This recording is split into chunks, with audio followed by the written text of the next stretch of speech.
comment, or they can talk about it under.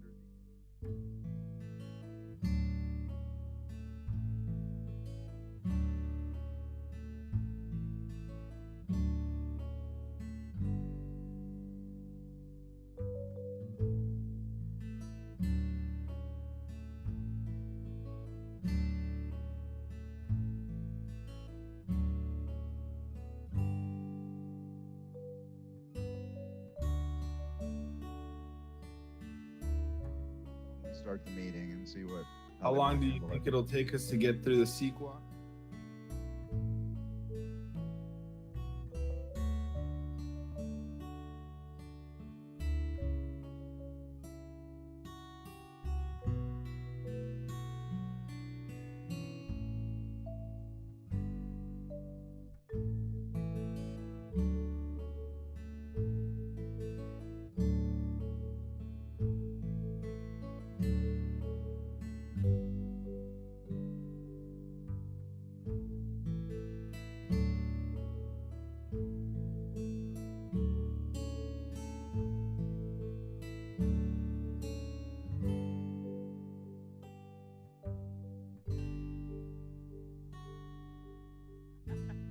You're the chair.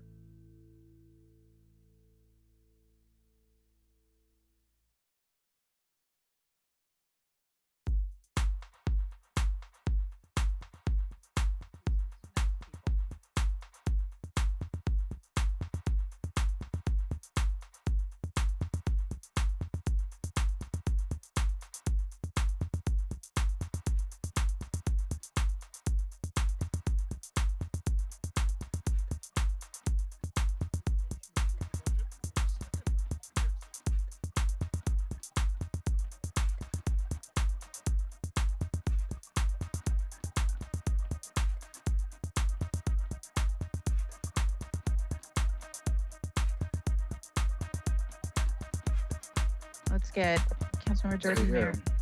Put him Snedden on. I saw them both on earlier. And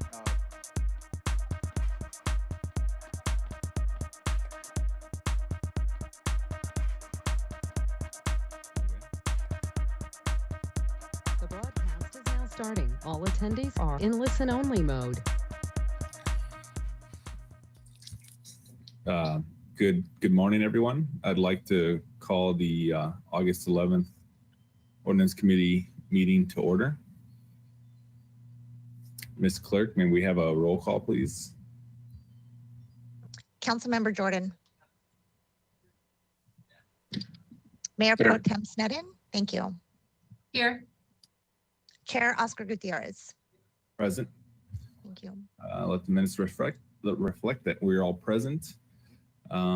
Ms. Clerk, are there any changes to the agenda? Actually, if I could suggest something, since the just cause eviction item is going to be probably the focus of the meeting, can we discuss the CEQA guidelines ordinance first and then go to the public comment with the ordinance, or sorry, the just cause eviction after that? Yes, most definitely. Okay. My colleagues agree with that? Sounds good. Okay, may we have a staff report?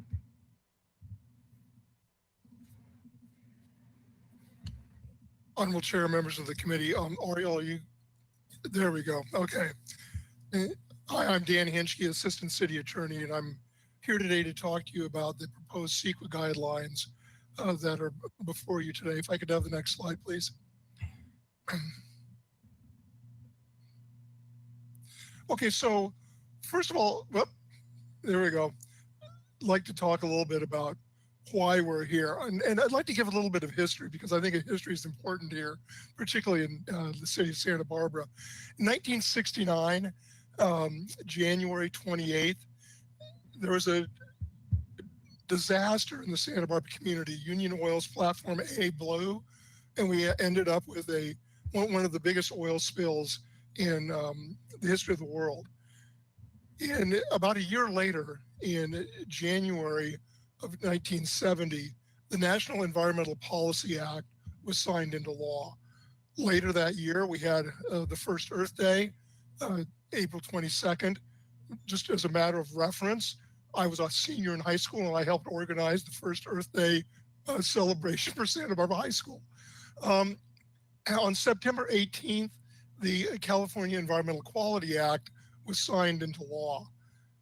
2 years later, the California Supreme Court adopted its landmark decision in Friends of Mammoth versus Board of Supervisors, and in that decision decided that CEQA not only applied to decisions that the government made regarding its own projects, but also projects where the government was the regulatory agency. In other words, CEQA was applied to private actions at that time.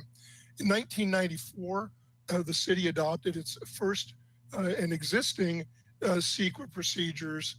And then in 2020, bringing us all the way to today, we engaged in a major initiative between the city attorney's office and city staff to update and improve the city's CEQA procedures and regulations, and that's what is before you today. The staff effort involved in this was quite significant. A little bit about CEQA itself, CEQA Basics. It has 4 related purposes. The first purpose is to inform about proposed activities' potential environmental impacts. It also is intended to identify ways to reduce and avoid harm to the environment from projects, and it would prevent that harm by requiring projects to either be changed via feasible alternatives or feasible mitigation measures. If those measures are not possible, the fourth objective is to disclose reasons why the approval of the project that may have a significant impact on the environment is nevertheless approved after making findings of overriding consideration. Can I have the next slide, please? There's 3 fundamental steps to CEQA. The first step is to determine if the activity involved, whether it's governmental activity or activity that's subject to government approval or funding, is a project. And a project is something that has a direct or reasonably foreseeable indirect physical change on the environment. CEQA is concerned about physical changes.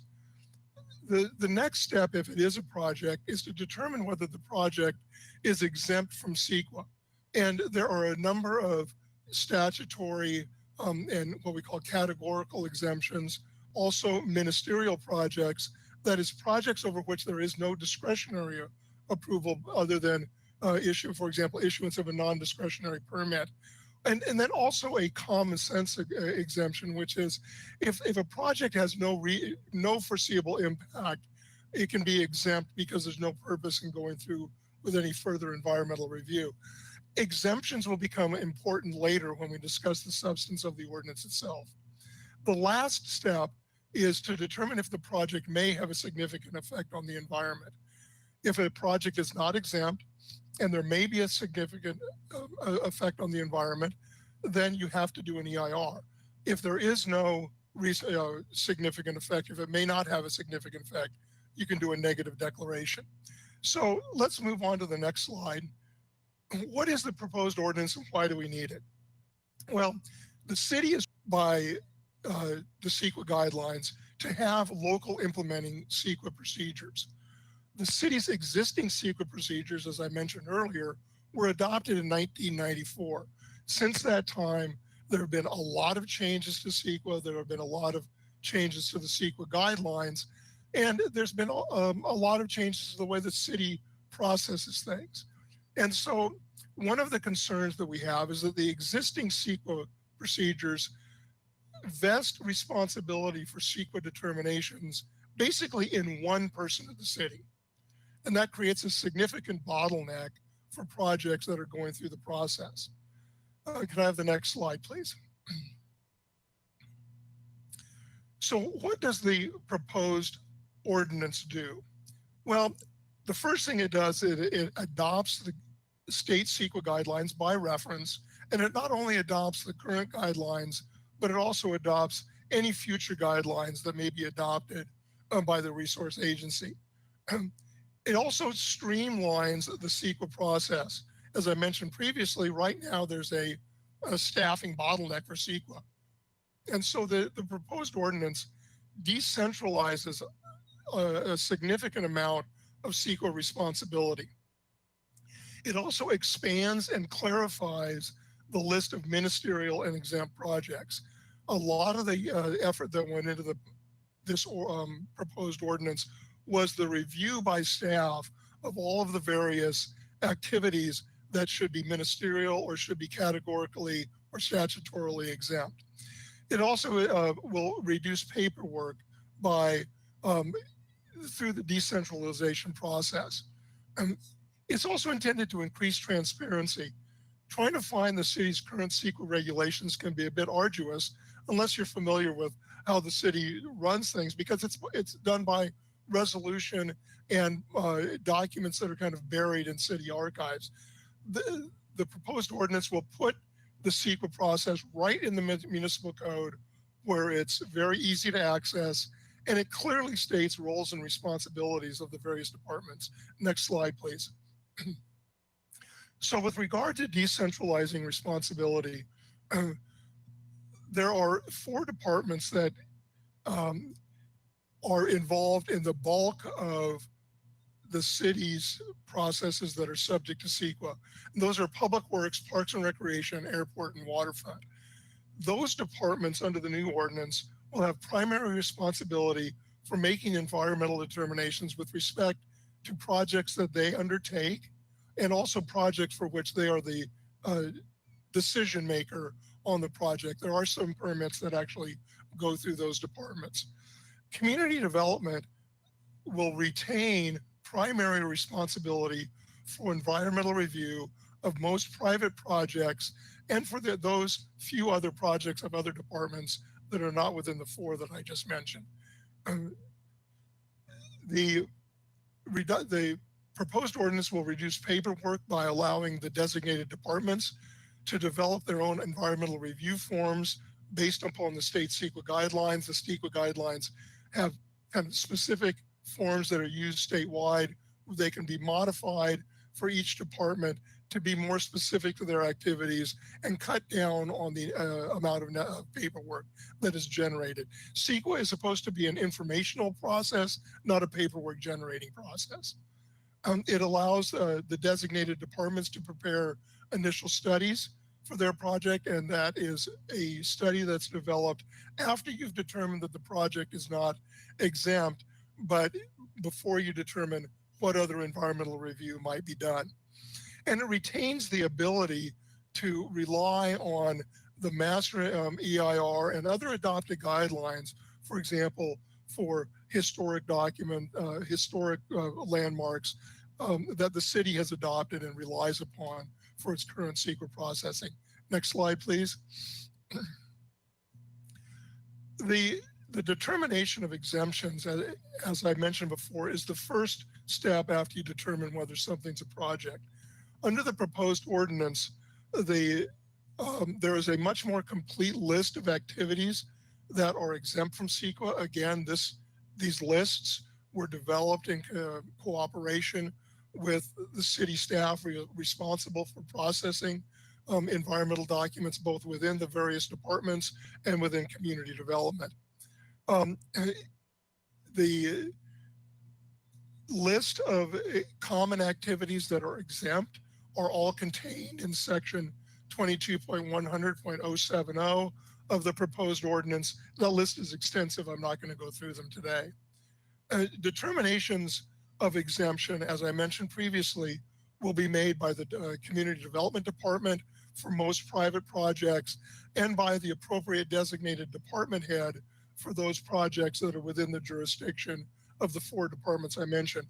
One thing about the designated department head and the Community Development Director, as you know, we use the department head as the designated person with responsibility. The ordinance specifically allows them to delegate that responsibility down to staff. And generally, the responsibility will fall to somebody that has environmental expertise within the particular department, whether it's community development or one of the other designated departments. We also use an exemption for projects that are consistent with a specific plan and zoning. This is guideline section 15183. We specifically reference that section. It's not clearly an exemption, but it does is frequently used by the city in a manner similar to an exemption to avoid having to do a detailed negative declaration or environmental review for something that's completely consistent with existing zoning and planning. And with regard to negative declarations, remember the next step, if you determine the project's not exempt, is you process a negative declaration if there's no foreseeable impact on the environment, or an environmental impact report if the project may have a significant impact. With regard to negative declarations and EIRs, once a determination has been made that the project is not exempt, the responsibility shifts over to Community Development Department, who has the expertise in the processing of EIRs and negative declarations. So that process remains essentially the same. However, because of the important requirements for the departments to coordinate and communicate, the departmental cooperation and consultation is made specifically part of the ordinance. This will allow better communication and make sure that the processes remain smooth for both private applicants and city projects itself. There will be public hearings by the Planning Commission, which increases transparency. Next slide. And so before we get to questions, one thing I wanted to re-emphasize is that the approval of environmental documents remains with either the Planning Commission or the City Council if they have final decision-making authority. Otherwise, the delegation of responsibility is with whoever at the city makes the final decision for approval of a project subject to appeal. That's consistent with CEQA and consistent with the requirements of law that the final decision maker consider the environmental impacts of a project before proceeding. That concludes the presentation, subject to any questions that you may have. Thank you, Mr. Henschke. I'd like to open it up to questions to my colleagues. Councilmember Jordan, go ahead. Hey, Mr. Henschke, good to see you. As always, a stellar report. I get tempted for 10 years, I've been tempted every year to purchase the updated CEQA handbook, which is already more reading than I'd ever want to do on that. But it's like, I could just save these. Yeah, exactly. I could just save these 5 pages now until you update it again. So really great job. So I just have a couple, maybe 3 questions. It's difficult to gauge what's being replaced because there's not a single document somewhere to compare to what's in the packet. And so kind of my questions are just that in that regard. So this delegation to the 3 or 4 other departments, is there a cost involved that will be new to the departments, or was that process already being paid for by the departments when community development was doing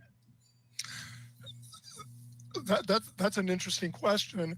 I don't know the direct answer to it, although what I can tell you is that the departments to which the actions are being delegated welcomed the delegation, and we're looking forward to implementing CEQA for their projects using the expertise that they have within the department. So I take that as no, it will not increase cost, and likely will actually reduce the processing cost and time associated with projects for which they are responsible. Okay. In community development right now, the point person is usually, is it Kathleen Kennedy? Or Environmental, No, who is our environmental titled whatever? the new we have a new environmental analyst. Her name is Julia, I believe it's pronounced Pujo, maybe Okay. Pujo.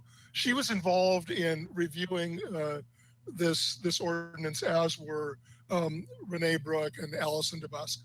And each these gaining departments, according to the way you're going to subordinate this, they all wouldn't have to go out and get an analyst on their own for this process? No. Okay. And I guess that's going to answer my last question too, is that does anything you're doing here by this delegate, well, I have two more questions, I'm sorry, but does anything you're doing by this delegation heighten the potential for litigation by moving what historically has been the process within community development with a dedicated analyst to a department that is now making these determinations? Do you see that? Do you see that as a risk, or? Actually, we don't see it as a risk. Okay. We see it as a benefit, because the review will be done by persons who are not only familiar with CEQA, but familiar with the specifics of the project. So we see it as a benefit. Okay, I have one more question, but Mr. Chair, I see one of my favorite planners of all time, Ms. DeBusk, popping up. If we could let her chime in. Yes, go ahead. Thank you. Thank you, Councilmember Jordan. I just wanted to respond on your earlier question. Community development is currently reimbursed for any time we spend working on, for example, public works projects. And so that cost would essentially just shift back to their department. They wouldn't be paying us. However, if they wanted to, if they didn't feel they had someone on staff with the expertise, they could certainly submit and we could do it under that current process. So even project by project necessarily, if they got to one that was so convoluted that they just ask for help and you'd go back to the old way. Otherwise, they get to knock these out more quickly and more effectively, like Mr. Hensky says, right? Correct. Super. And then just one last question, it's for you, Dan. There's an email from Pat Saley that got way down in the weeds on 3 or 4 points. And I'm just wondering if you saw that and if any of those have traction for discussion when this gets to council. They're way down in the weeds and above my pay grade, but I figured you're the guy to answer it. Councilmember Jordan, thank you. Yes, I did read the email. I did draft up responses. I have them on my system. There was nothing there that was of concern. And I think that the author of the email was misreading a couple of the sections, but the ordinance that we're proposing is not only fully consistent with the CEQA guidelines, but I think answers all of the questions that she was raising in actually a positive manner. Okay, and when you respond, will you copy us just so we can add that to our little file saving for when this gets to council? Sure, I'd be happy to. I'll prepare a formal response and make sure that everyone gets it. Okay, thank you. Thank you, Mr. Chair. And Mr. Cansey, thank you again. I love hearing you talk about water. Had no idea you could run over and talk about CEQA, the most scariest of all things. And it's a great staff report. Thank you. Thank you. Thank you, Mr. Jordan. Mayor Pro Tem Sneddon. Thank you, Chair Gutierrez. I have 2 questions that just came through email, questions from the public. So I'll ask them, and if you've already sort of answered them, I apologize. But the one question is, who reviews the CEQA documents when the city's the responsible CEQA agency?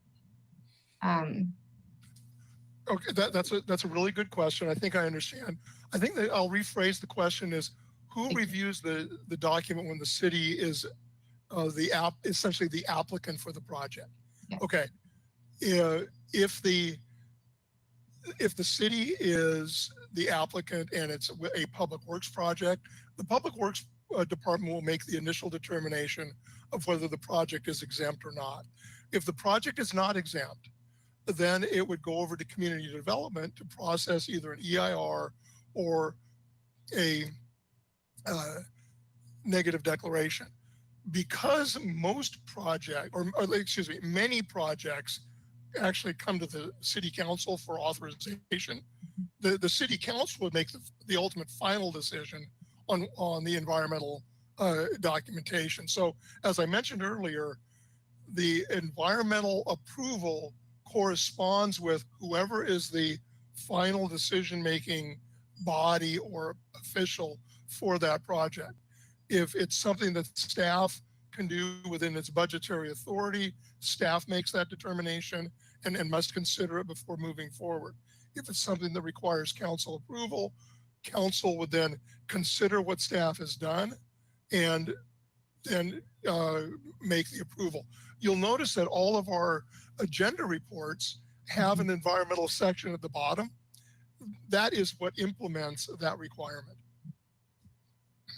Thank you. And then this is another question too, and I think you touched on this. So how does this affect individual projects, say, for example, an ADU in the hillside, over 50 cubic yards, removal of grading?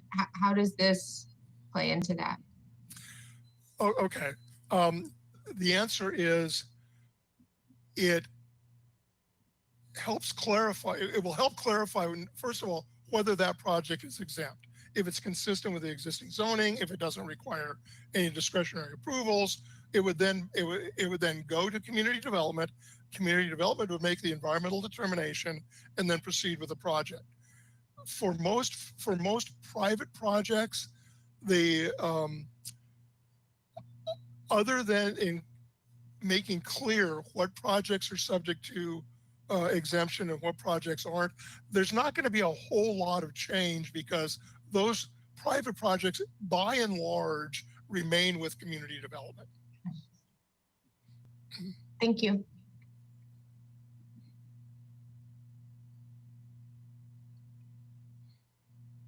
Thank you, Mayor Pro Tem. Okay, now I open it up to public comment. Madam Clerk, are there any public speakers about this item?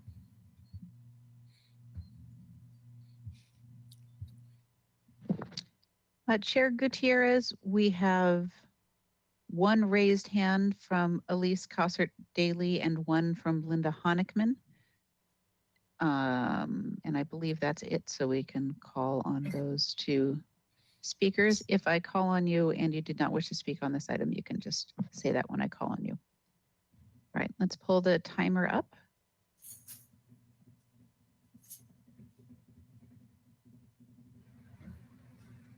Very good. Perfect. Elise Cossert-Daly, please go ahead.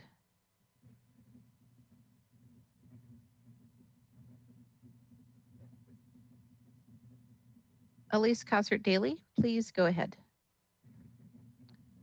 We will come back to her. Linda Honickman has indicated she wished to speak on another topic. Patrick Saley. I'm sorry, Pat Saley.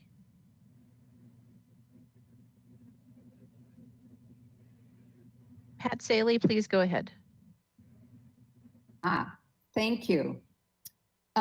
First, I appreciate that you're reading and considering emails that you receive. I'm sure you get a lot, even if they do get into the weeds, but the weeds are important, especially on an ordinance like this.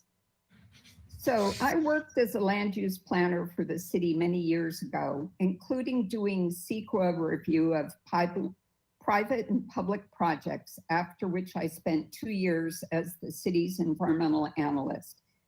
I was surprised in that time to learn how much more complicated and nuanced CEQA was than I had thought. I did write you an email. I'd like to reiterate 3 points. First, I understand the desire to decentralize the responsibility for CEQA, but I'm concerned this might be placing an unnecessary burden on those department heads. Your staff mentioned that some of the environmental forms would be rewritten, and I cringed when I heard that. So much time and effort has gone into those, making sure they meet the law. And of course, if they need to be updated to meet the law, very understandable. But in my opinion, they should be uniform across the city departments. Secondly, as you know, there are not many negative declarations or NDs or environmental impact reports these days. And because most projects are infill and they're categorically exempt, so those that require NDs usually have some legitimate issues that neighbors and the public should be able to discuss. And I believe that if a project requires an ND, in all cases, it should have a public hearing before the Planning Commission. Thirdly, I put in my email about the public record. It said that if there's an exemption, it would be in the staff files, and that concerns me. I think the public record should be very clear. And I'd just like to close with, if I or others are misreading the ordinance, and that's certainly possible, I'm concerned that it's not clear. I'm pretty used to reading this stuff, and at places I've found internal inconsistencies. I hope the issues that I pointed out will be clarified in the final ordinance. Thank you very much. Thank you. Are there any other speakers? Yes, we have Donald Vogel and William Boyd. Donald Vogel, please go ahead.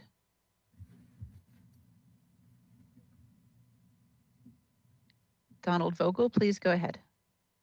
Hello, you hear me all?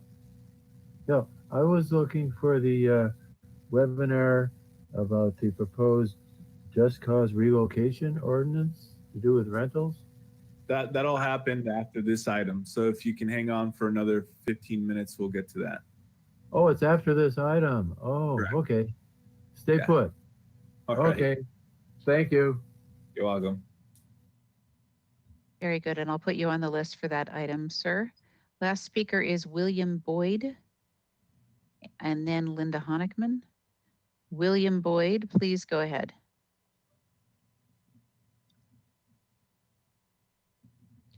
William Boyd, please go ahead.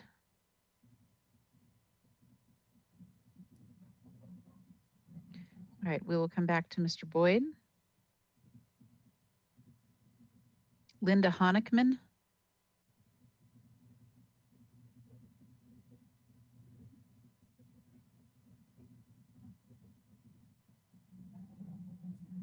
Linda Honigman, please, I'm sorry. Linda Honigman, please go ahead.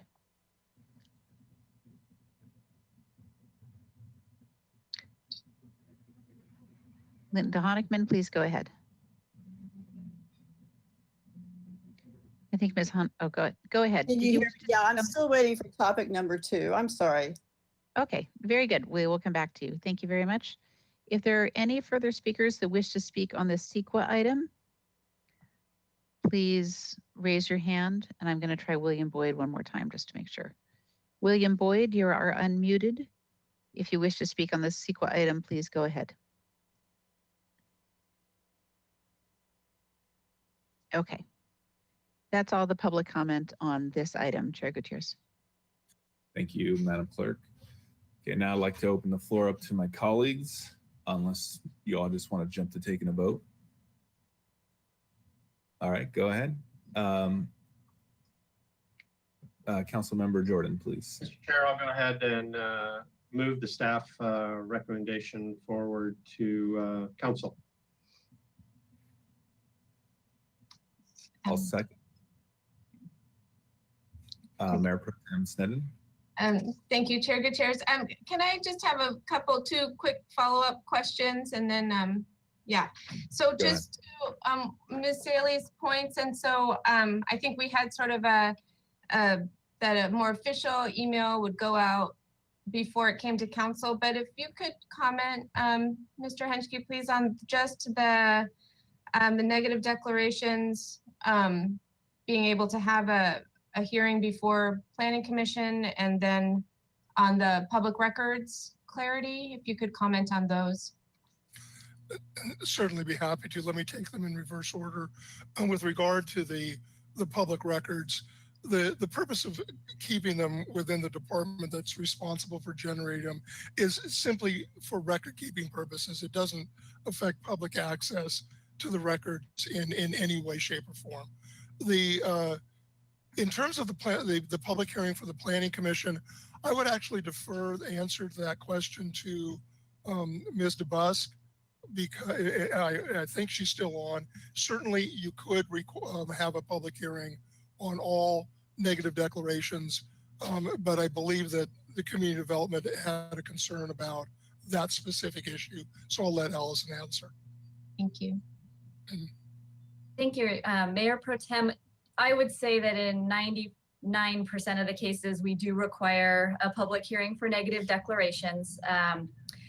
If we do not, for some reason, that it's a very simple project that just does not happen to fit into any of the exemption categories, when we send out the notice to the public, there is always the option for the public to request a public hearing.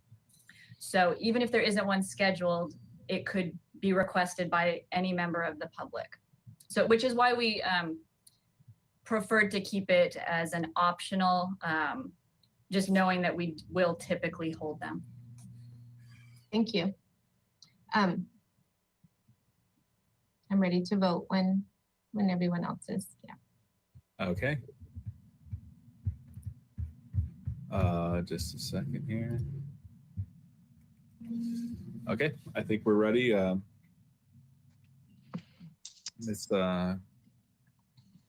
Clerk, if you'd like to go ahead and read back the motion. Okay, we are moving the recommendation, moved by Councilmember Jordan, second by Chair Gutierrez. We will vote. Councilmember Jordan. Aye. Mayor Pro Tem Sneddon Yes. and Chair Gutierrez. Aye. Perfect. Okay. That passes. So passes. Thank you very much. Madam Clerk, may we now have the second item read, please? Second item is proposed ordinance requiring just cause for residential evictions and resolution establishing relocation assistance payments for no fault just cause evictions.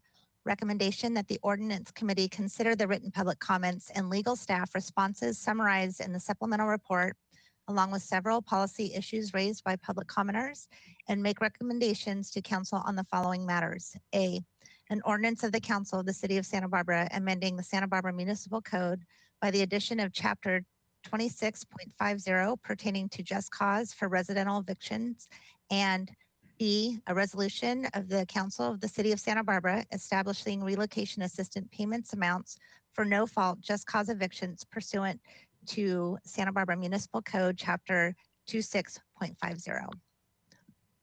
Thank you. May we have staff report now, please? Certainly, Chair Gutierrez, it might be worth mentioning that people who want to speak on open mic public comment may speak either during this item or after. Mm-hmm.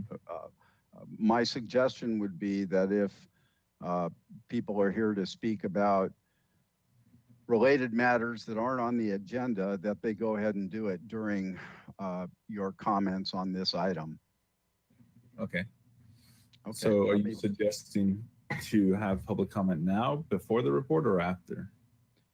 After, but with an advisory to people who wish to speak to items not on the agenda, that if they're related to this item, they may speak then as well. Gotcha. Okay. I believe that'll be fine. Okay, I'll begin then. Thank you.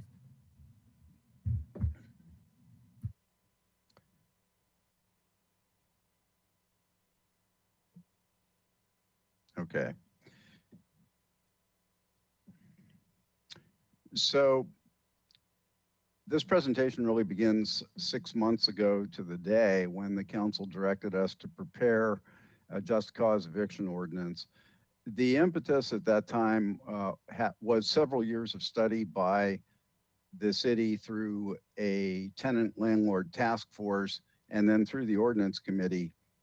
In 2019, AB 1482 came into effect in California, and that law created statewide rent control and statewide just cause eviction. So that was new information coming to the council in February.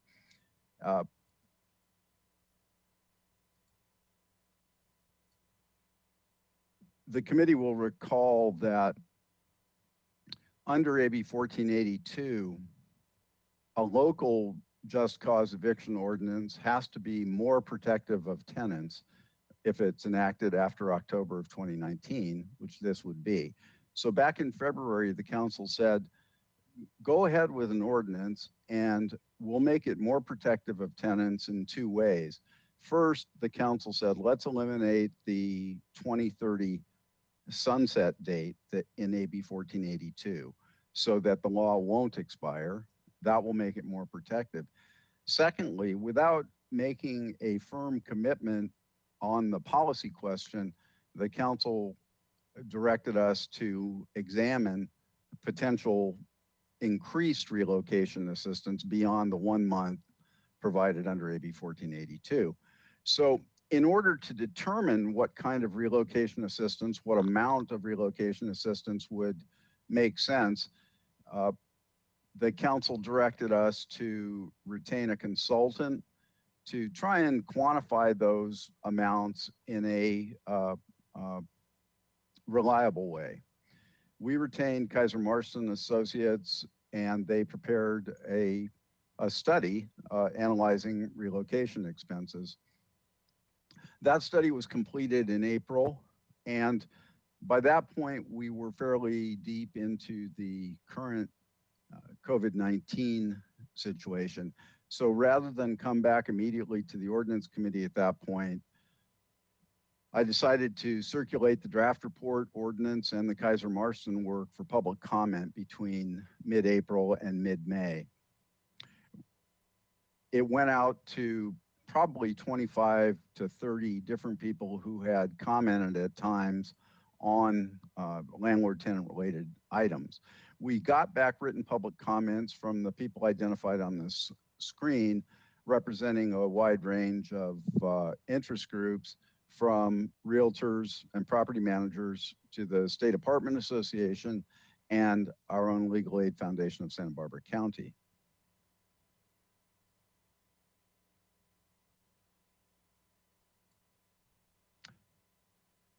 Before AB 1482 existed, just cause eviction was a well-known concept in California.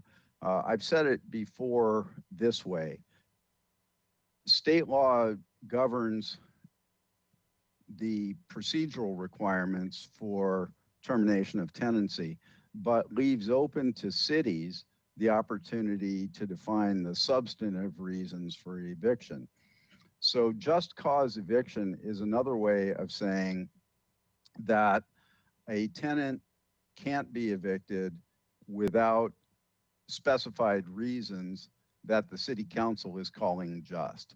The typical examples over the years have been obvious, things like failing to pay rent, criminal activity. Many of the just cause eviction ordinances before AB 1482 included some form of relocation assistance.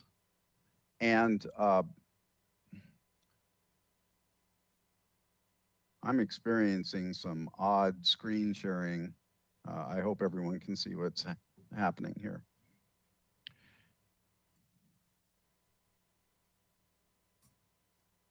There we go. All right. Then along came AB 1482. So what had been a phenomenon of local government in the form of just cause eviction and relocation assistance was elevated to a statewide concern. And AB 1482 was quite dramatic because it created statewide rent control, albeit with a very high annual cap. It also created just cause eviction statewide for most residential units or many residential units. And it also created relocation assistance, albeit in a limited form. On the rent control piece of AB 1482, which I will emphasize was not part of the council's direction, but I want to provide the background so you can understand the full package of what the legislature tried to do. AB 1482 established a base rent date of March 2019 and then limited annual increases to the lower of the CPI plus 5% or 10%.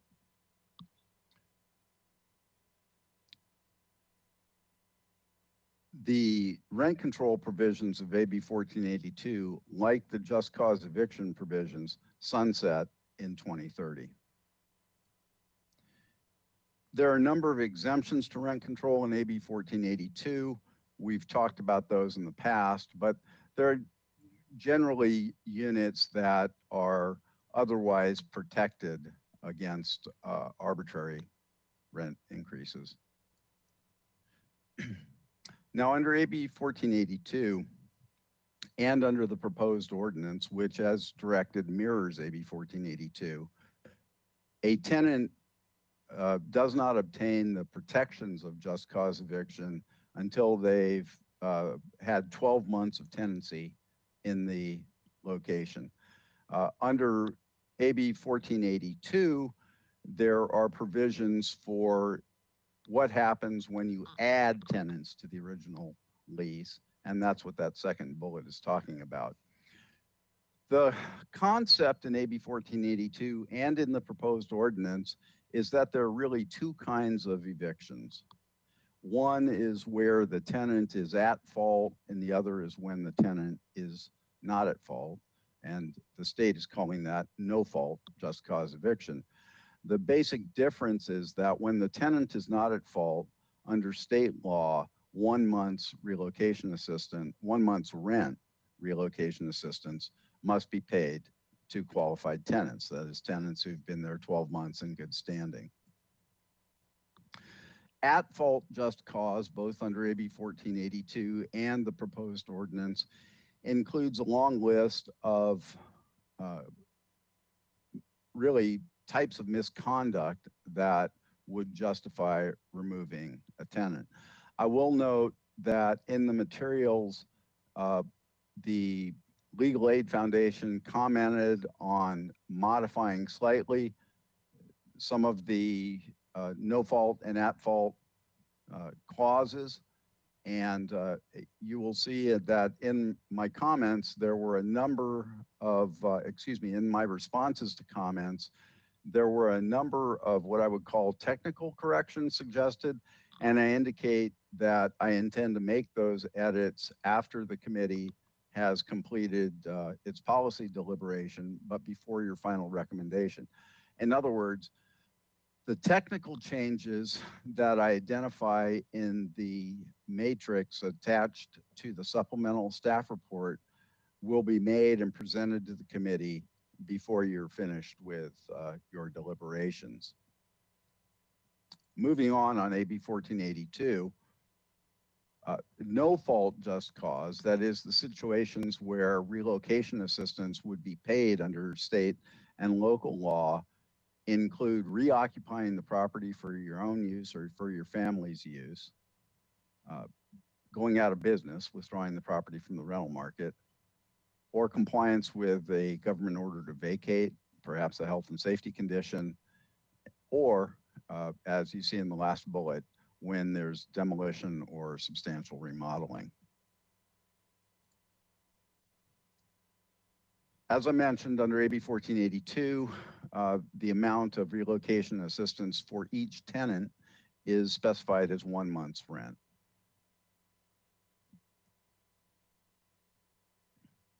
There are a number of exemptions in AB 1482 to just cause eviction. These are carried forward as directed in the proposed ordinance. Transient hotels, owner-occupied single-family residences with a room or two rented out, owner-occupied duplexes. Many of them recognize the privacy interests of the owners in situations where there's co-housing. Can I ask a question, Mr. Chair?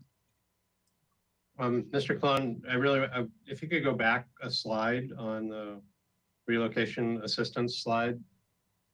I just want to confirm because I'm still not clear on how we got to where we are. So that first bullet, the state ordinance requires the relocation assistance to be 1 month's rent per tenant, not 1 month's rent to the occupants of the unit. That is correct. Okay, thank you. And in response to your question, as well as to a very common thread comment received from the people who addressed the ordinance, the difference between per unit and per tenant is something that we'll talk about in a couple of slides. Yeah, Mr. Cologne, can I have a follow-up question to that? Please. Is that per tenant that's on the lease or just per tenant that's living in the unit? It would be on the lease. Got you. Thank you.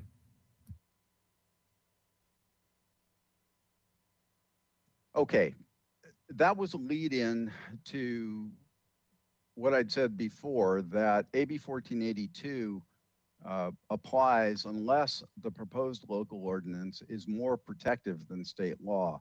And the council said, we'll make it more protective by eliminating the sunset clause. I understand that.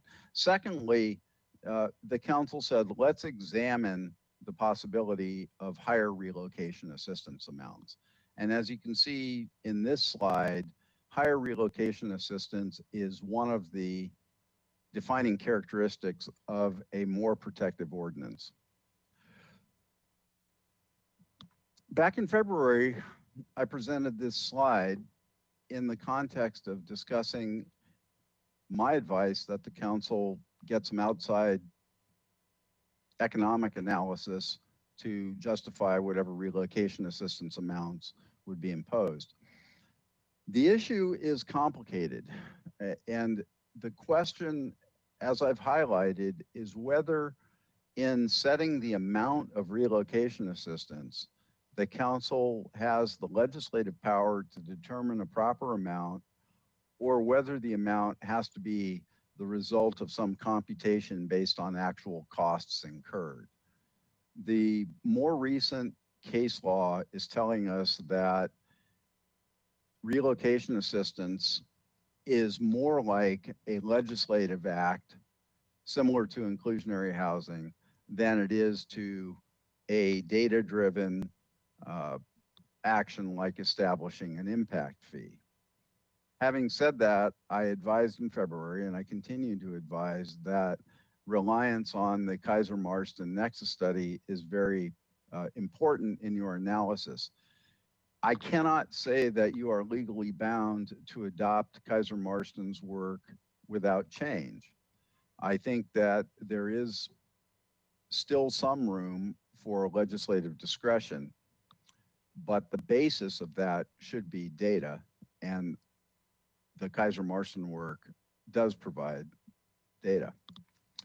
So let's talk about what possible local actions might be that are more protective. I mentioned that increasing relocation assistance would be a way to do that. So Kaiser Marston's methodology is worth discussion. They were, in my view, very conservative, and largely because Santa Barbara is a market without rent control.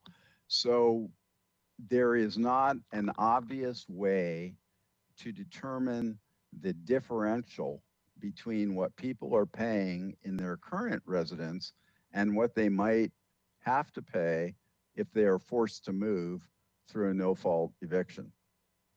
Let me say that again.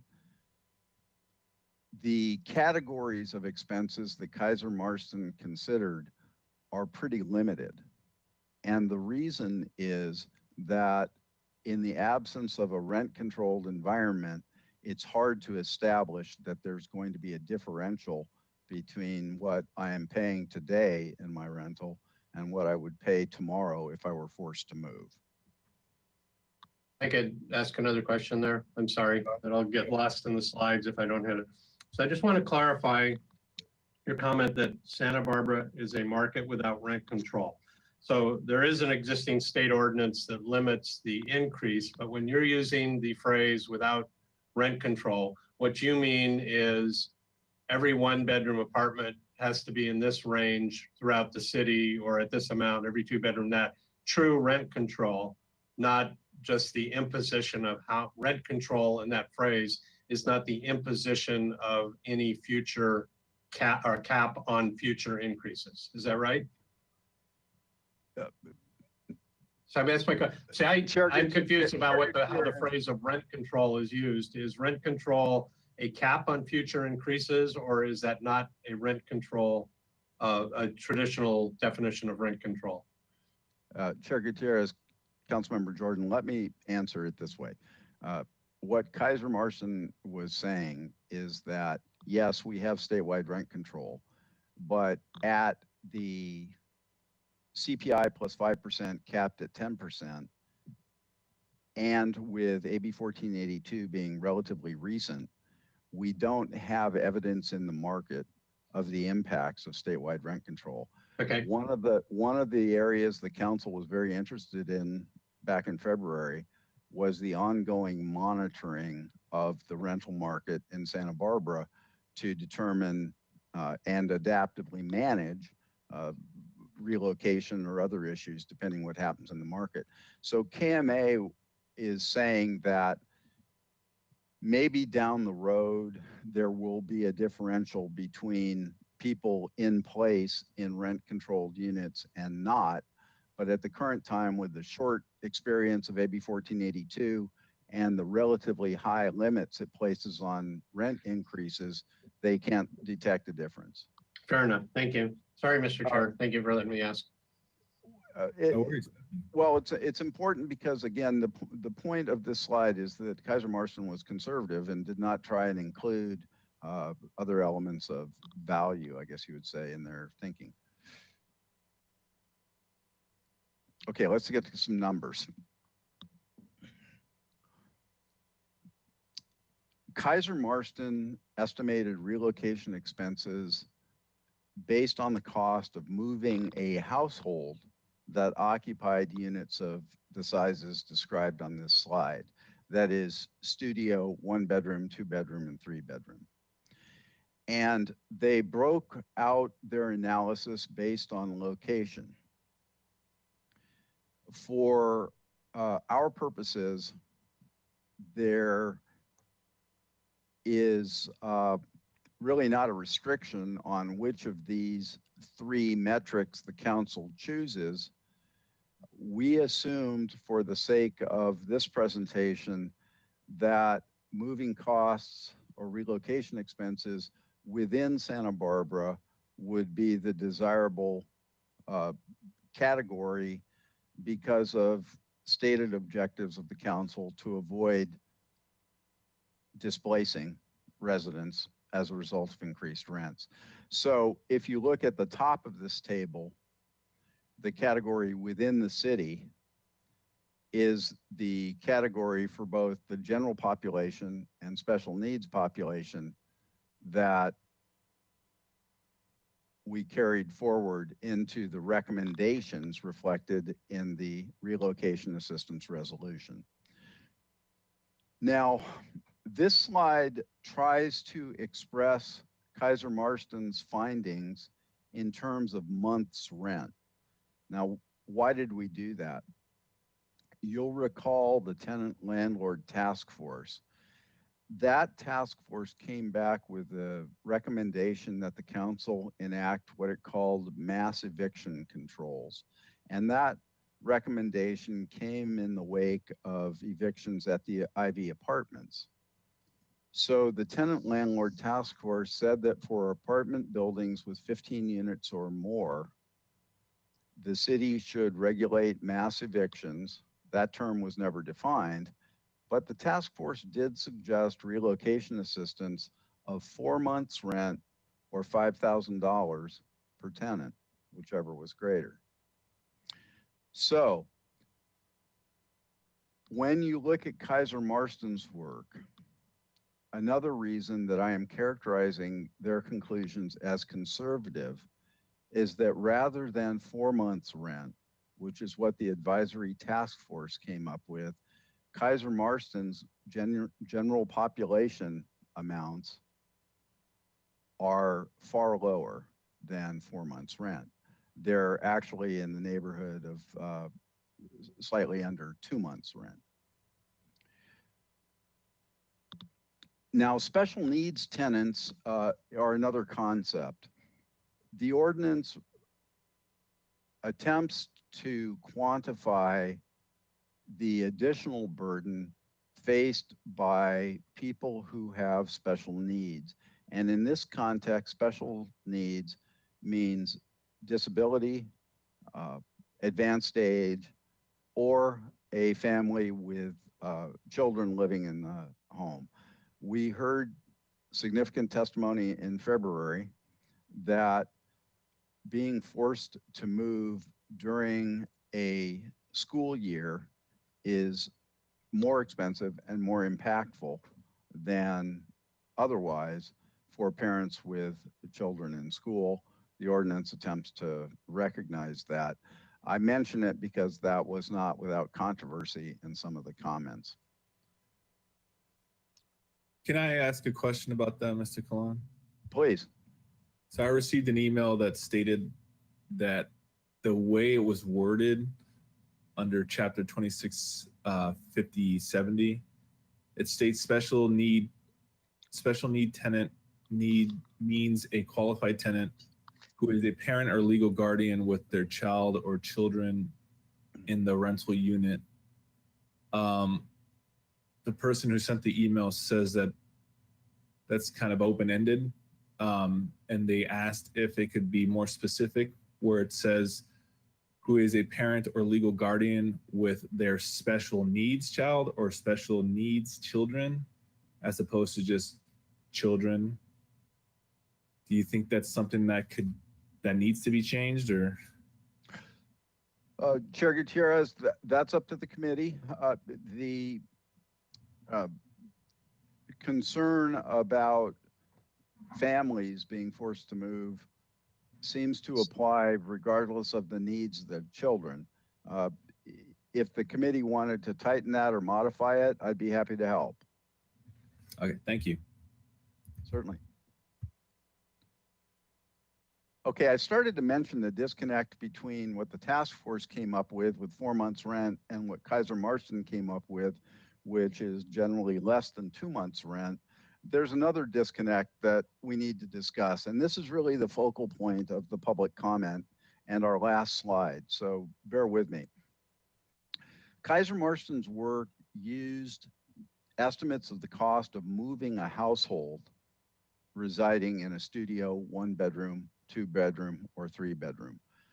And so they allocated costs by unit, assuming that everyone residing in that unit was a member of a solitary, or rather a singular household that would move together. We know that not to be the case, particularly with larger units. So in the proposed ordinance, I translated Kaiser Marston's per unit figures into per tenant figures.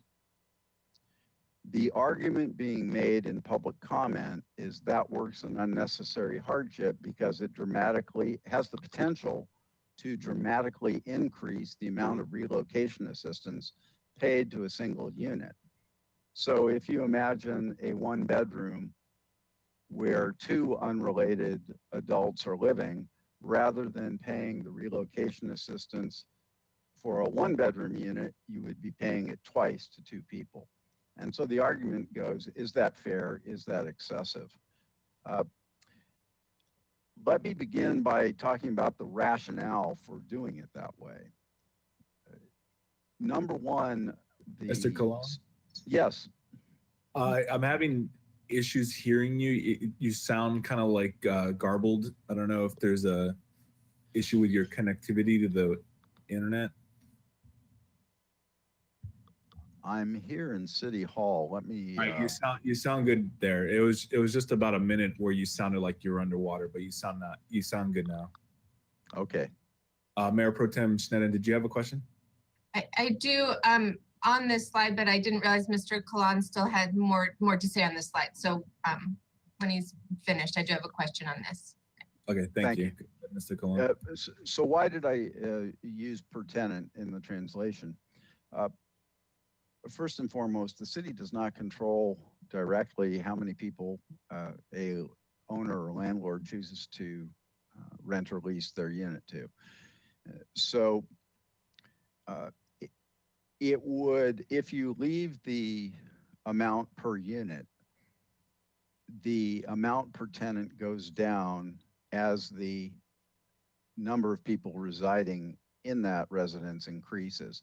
So if you had a 2-bedroom with 8 people in it instead of 2, each would get 1/8 of what Kaiser Marston is recommending rather than 100%.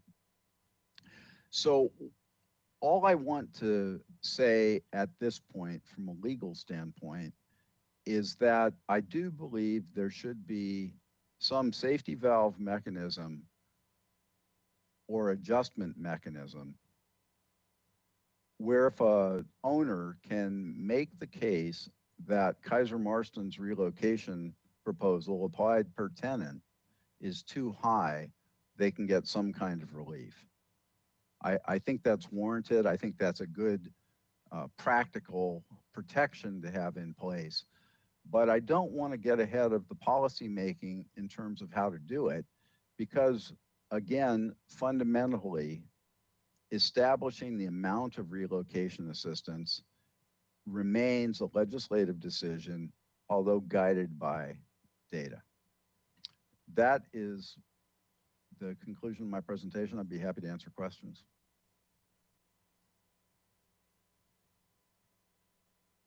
Thank you, Mr. Kalan. Now I'd like to open it to my colleagues. Mayor Pro Tem Sneddon, go ahead. Thank you, Chair Gutierrez. So I have one question on that last slide, and then I suppose I could go into, I have a couple questions in addition to that.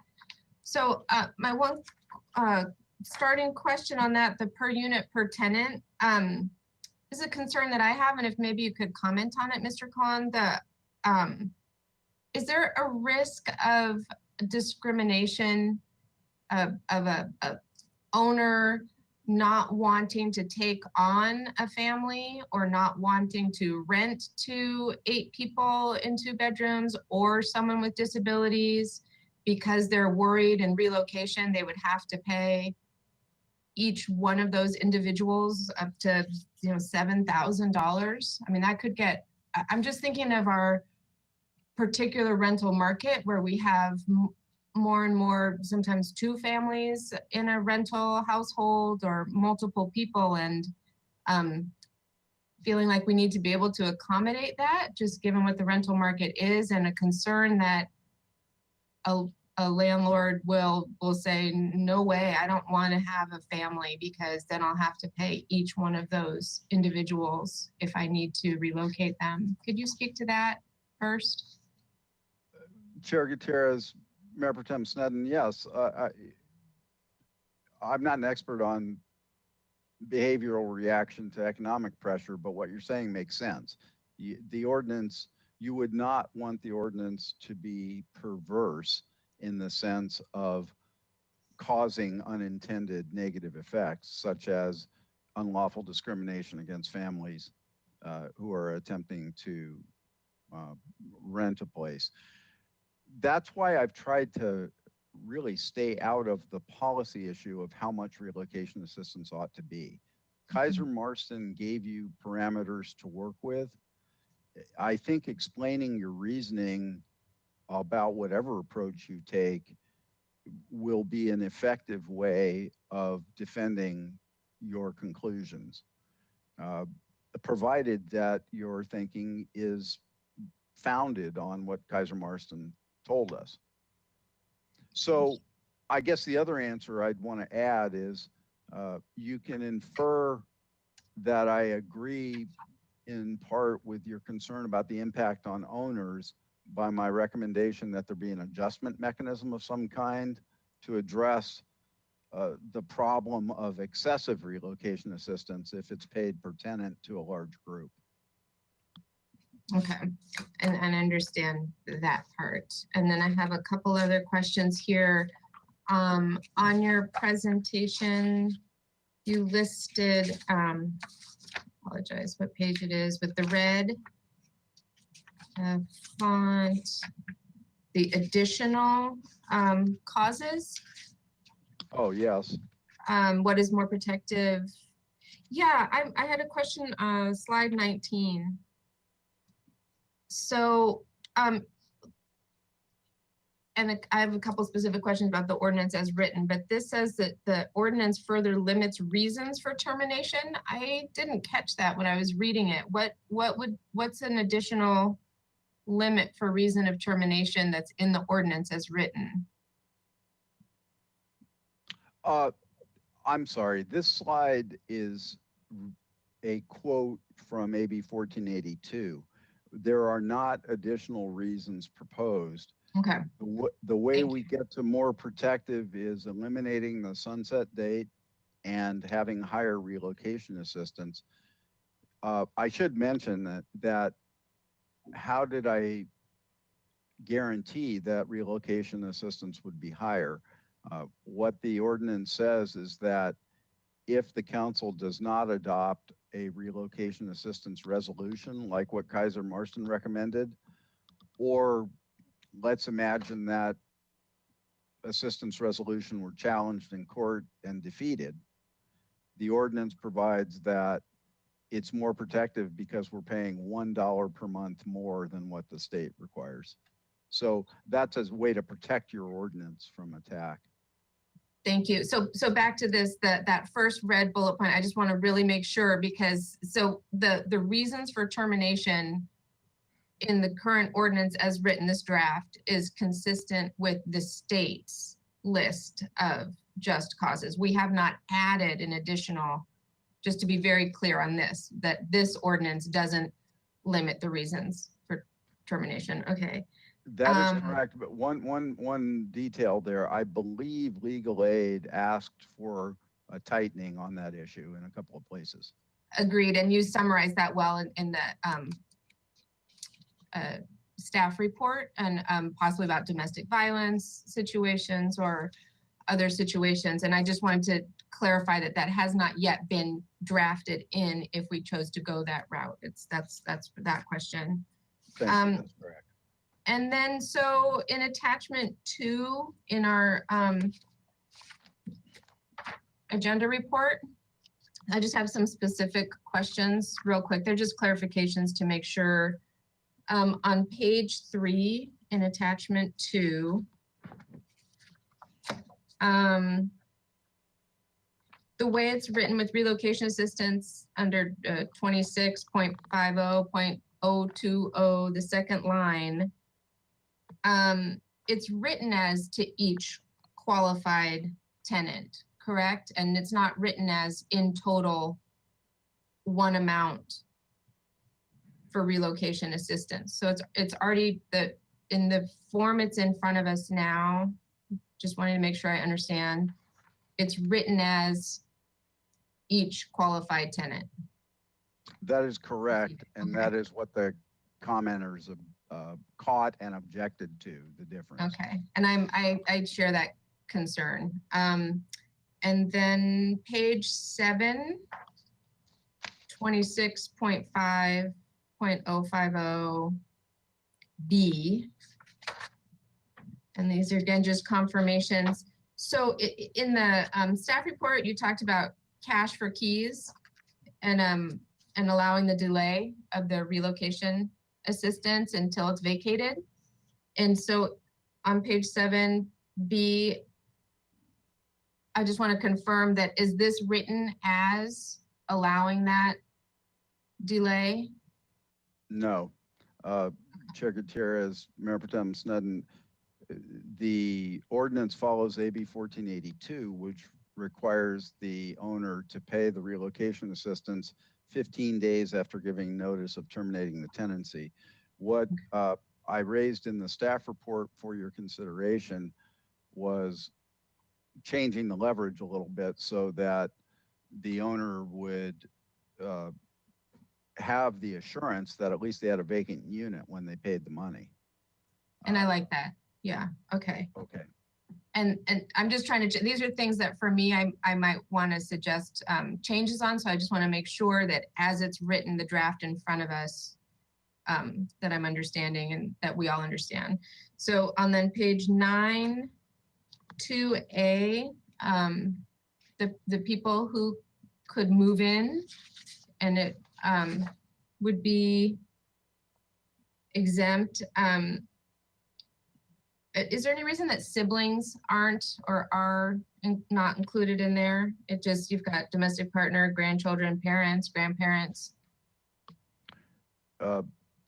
Chair Gutierrez, Mayor Pro Tem Sneddon, this parrots AB 1482. Okay. You could add siblings if you wished. Okay, and then I just have a few more. I know we have probably a lot of public comment as well. And then page 10. 2B. So withdrawal of the rental unit from the rental market. And my question is, for how long? Like, how long does something have to be removed from the rental market to be exempt? I don't know off the top, Mayor Pro Tem Sneddon. That's a function of what's called the Ellis Act. I can get an answer on that pretty easily. That's okay. It's codified somewhere. There's a definitive period of time. Yes, and Okay. it's, as I said, it's commonly thought of as the right to go out of business for a Okay. rental owner. Understood. I just didn't know it was open, so I didn't know if there was some other place to look for that. Okay, and then page 11, item 6 is also, it's written for the tenant definitions. Is that where we would, well, I'll get to that later. That's written for individual tenants and not as a group in total. Mhm. And I think those are all my actual questions at this time, but of course we'll have a lot for comment. Thank you. Thank you. And Chair Gutierrez, I neglected to mention that the city clerk had asked me that I ask you to conclude the meeting by 1:30 so that we can get to the council meeting. Okay, thank you. Councilmember Jordan. My God, you mean my hour of questions is already out of order, huh? All right, I'm trying hard to squint at the same time and scroll through the text on AB 1482, and I'm having trouble, but I just want to confirm, because I don't think people realize this right now. So a $2,000 unit rent that has 4 people in it on the lease, and they are tossed right now for what I would phrase a no-cause eviction. Each one of those people gets $2,000 according to AB 1482. Is that correct? That is my recollection. Okay. And it's regardless of, it can't be income based. I know, I'm assuming Betty Jeppesen's on the phone. If I'm wrong on that, I'm sure we'll be corrected during public Okay. comment. I just don't understand why there's a ton of, you've seen them, I'm sure, a ton of comments on the jump between what people presume are a unit relocation cost to a person, as if we're all of a sudden deciding it's a person. So to me, this is a new nuance to me too. I didn't know that the AB 1482 was per person.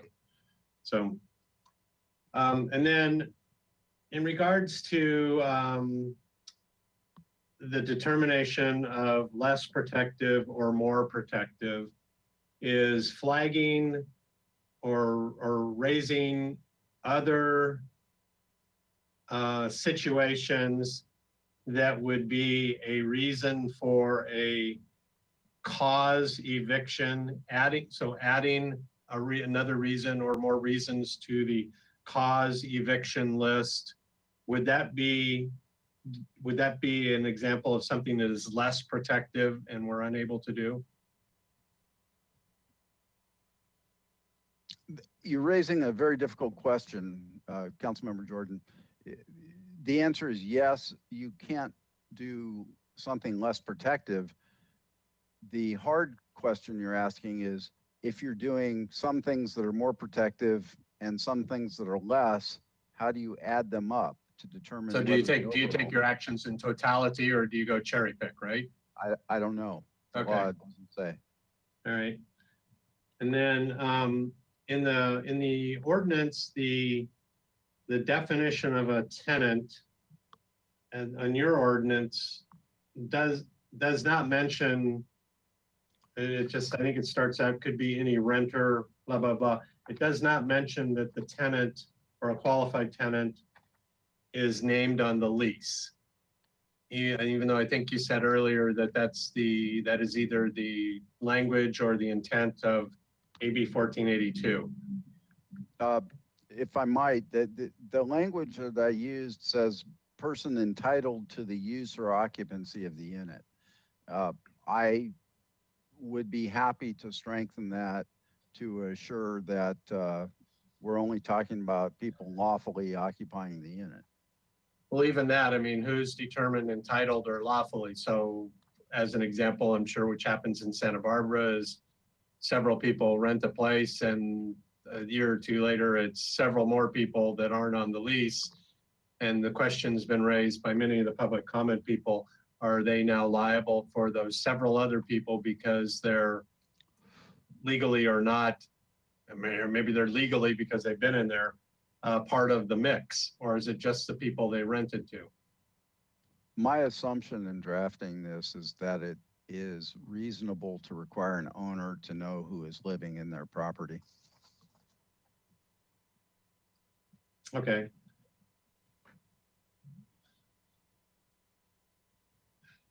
I'll put that on my discussion list. So, it may be wrong. It may be yeah. wrong. It's an assumption. I'm trying to be I get candid about it. That's an Okay. assumption. And then there's no definition or mention in the definition of age. So when you're equating the per unit and then the multiplier and then the designation of per person in the unit, is it an adult and also anybody under the age of 18 or under the age of 21 all get the dollar amount? So I'll just get, so I live with my two teenage children in an apartment. Is the way this is written, is the relocation going to go to, we're all three legally entitled and renting and the landlord knows about it. Is that multiplier 3 or just the adult? Minor children who don't have the capacity to contract wouldn't be on the lease. So if you're talking about adult children, E allows an adult child and parent living together to qualify as special needs. You may, as Chair Gutierrez mentioned, you may wish to clarify that only minor children would qualify in creating a special needs family. And your use of minor would be 18 or 21 years of age? Under 18. Under 18, okay. And then when you reference the, like the cash for keys quandary, is a vacate notice 30 days? Is that what the time period is? I think it's typically 60, but I'm not an expert on that. Okay. So that would be worthwhile knowing that answer if you want to continue to talk about that concept of even whether it was a time of notice, a partial percentage, and then the rest of it at vacate time, because I've seen that suggestion too, but I don't know I don't have a clue on what that timeline is. If I might, I'd characterize it loosely as a chicken and egg problem. The argument is, you know, you get it early so that you can move. But if you get it early and don't move, the landlord has a financial and legal problem. Well, and just to sneak in my comment, I firmly believe that the money needs to be used before you vacate in most cases too, on a new place, which is why that kind of concept is interesting to me.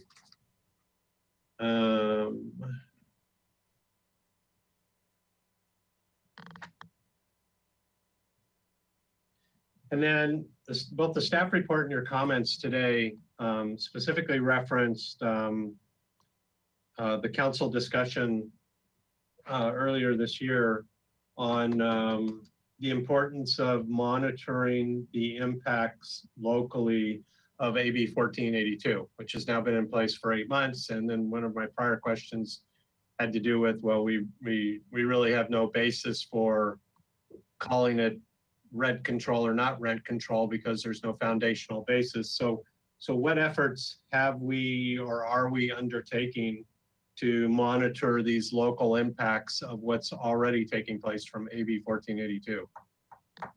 None so far, Councilmember Jordan, other than the Kaiser Marston work.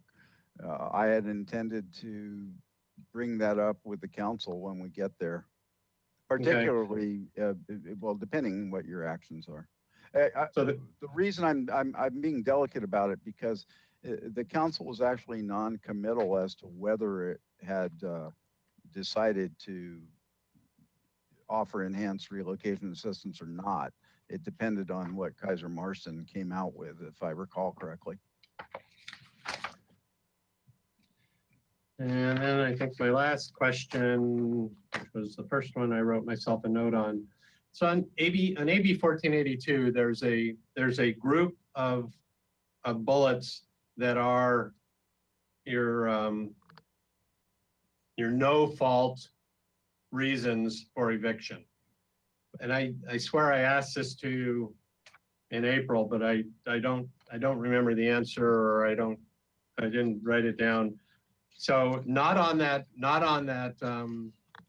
list is your year is up, your lease is up, and I just don't want to rent to you anymore.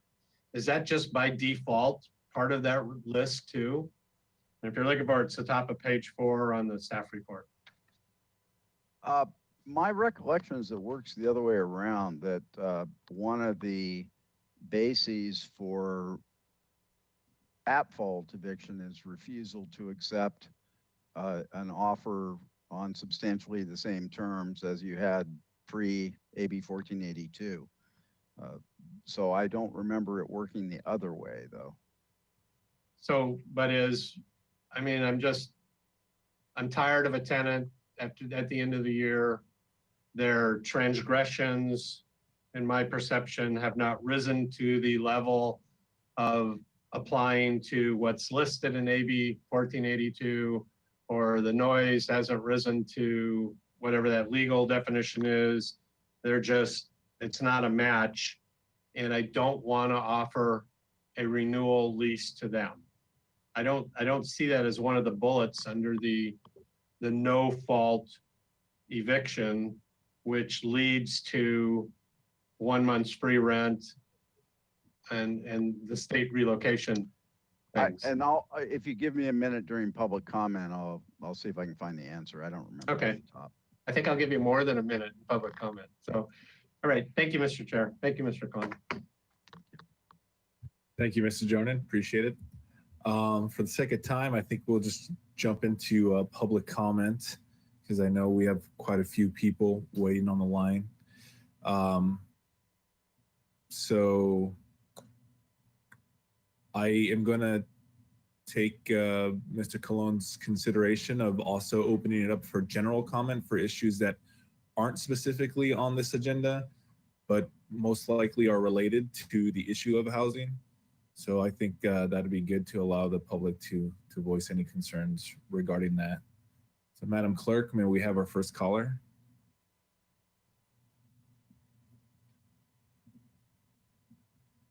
Yes, Chair Gutierrez. I will list the names of the first speakers. If you do wish to speak on this item, please raise your hand within the app. And our speakers are Elise Cossert-Daly, Mo Teodon, Donald Voegel, William Boyd, Gail Teton-Landis. Elise Cossert-Daly, please go ahead. Good afternoon, honorable council members. My name is Elise Cossart-Daly. I'm an anti-discrimination, civil rights, and environmental lawyer here in Santa Barbara. As part of my anti-discrimination work, I help tenants navigate housing rights issues. I want to thank you for working towards a strong just cause eviction ordinance and your work on a community stabilization initiative. These initiatives will be a benefit to people with disabilities, those from low and middle income households, and Black, Indigenous, and people of color in our community, as it will reduce landlords' ability to evict tenants for discriminatory purposes, and will allow families that cannot afford to buy homes to stay in stable, consistent places to live. This will make our entire community more healthy and stable, and will allow people to stay in their homes, neighborhoods, and schools. In crafting these ordinances and initiatives, I really encourage you to include ending Section 8 program participation as a no-fault eviction. As Legal Aid pointed out, it's important to ensure that survivors of domestic violence not be subject to at-fault evictions because of the behavior of perpetrators. I encourage you also to add additional relocation assistance, as you were discussing earlier, for families with children specifically, to account for the additional burdens that these families will face in needing to involuntarily relocate. To the extent permitted by law, I also encourage you to consider not exempting housing that has been built in the last 15 years. This essentially allows landlords from a very large portion of housing stock to avoid being subject to the ordinance and paying relocation fees. And it's really problematic for a lot of our renters in this community. It also disproportionately impacts landlords that have older rentals, and that's simply not fair. If you don't already plan to do so, I really encourage you to have a rent stabilization ordinance as well that caps rental increases below what the state law already requires. And in order to ensure effective enforcement and community education, I encourage you to consider doubling or trebling damages to deter landlords from violating the ordinance. They need some kind of deterrent there. I encourage you to create a committee to oversee the implementation and enforcement of these laws and ensure that educational materials and support are provided to landlords and tenants in English, Spanish, and other languages that are spoken here in the city of Santa Barbara.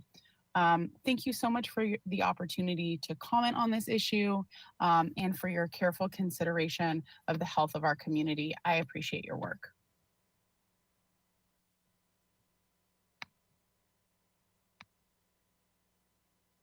Thank you. Our next speaker is, one moment, our next speaker is Mo Teodon. Mo Teodon.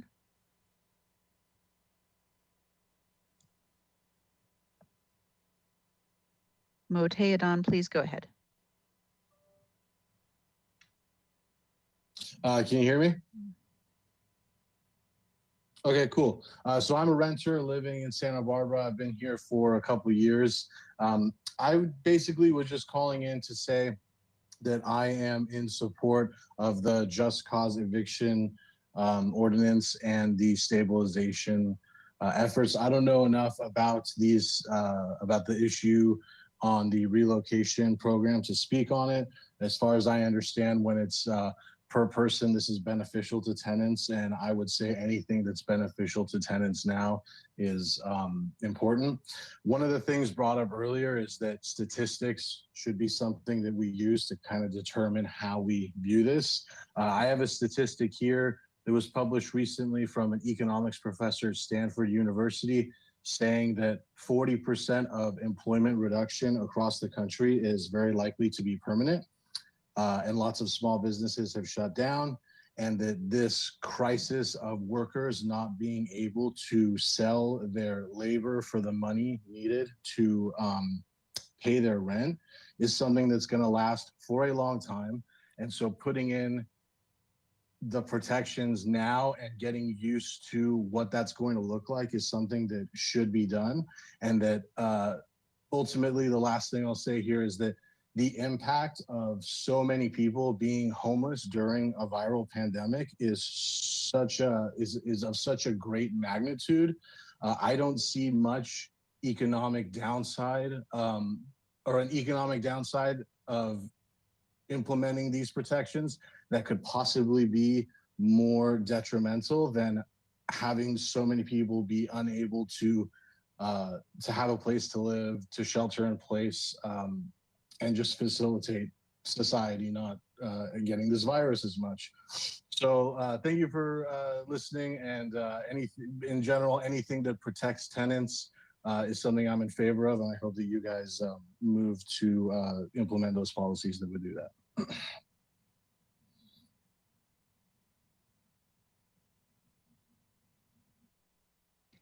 Our next speaker is Donald Vogel, then William Boyd, Gail Teton-Landis, Frank Rodriguez, and Matt Lowe. Donald?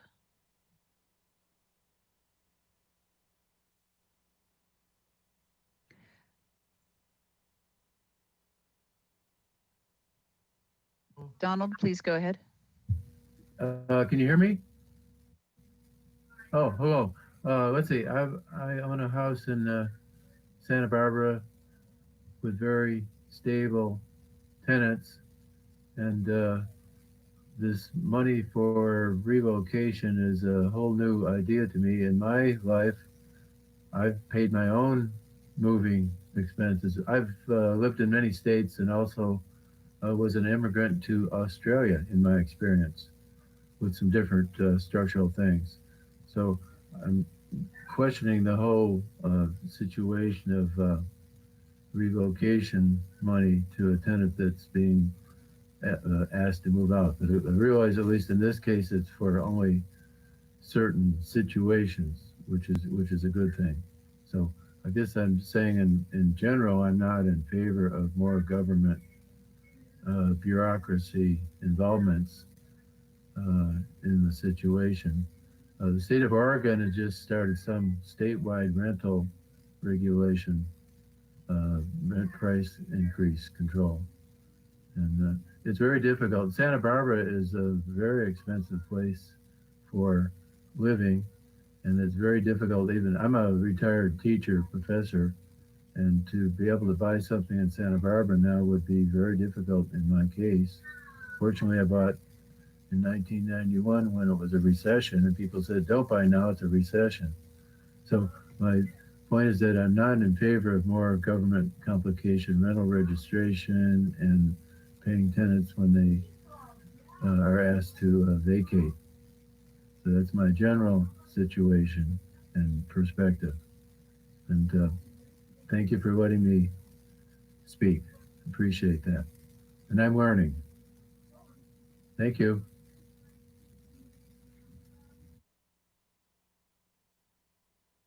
Our next speaker is William Boyd, then Gail Teton-Landis, Frank Rodriguez, Matt Lowe. William Boyd, please go ahead. There we go. Can you hear me? Yes, I'm William Boyd. I'm the chair of the Housing Study Group for the League of Women Voters of Santa Barbara. And the League has been a longtime coalition partner with the Santa Barbara Rental Housing Roundtable. The proposed ordinance and the resolution, while providing strong protections for tenants, are consistent with the League's adopted position on rental housing, which addresses the protection of rights of both tenants and landlords. We also support the community stabilization initiative proposed by council members Harmon and Sneeden, which include rent stabilization along with vacancy decontrol measures to protect landlords. In general, the League strongly supports rent stabilization and just cause programs that are fair and reasonable to individual landlords, all tenants, and the community. We urge the ordinance community to move forward on the proposed ordinance and the resolution, and to make the community stabilization initiative an ordinance. We cannot afford to delay these protective measures for our city's renters during this uncertain time. Thank you.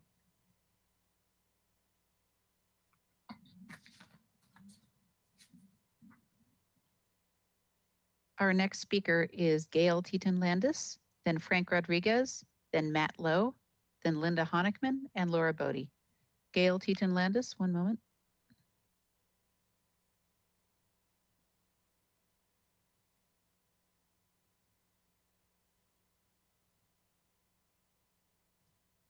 Gail Teton Landis, please go ahead.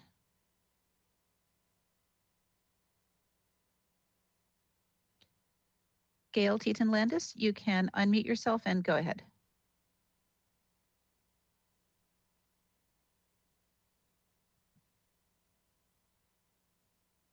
Oh, you had it there for a second. Unmute yourself and you can go ahead.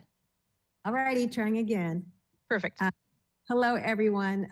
Thank you for the work that you've put on this important issue and that I'm sure you will continue to do.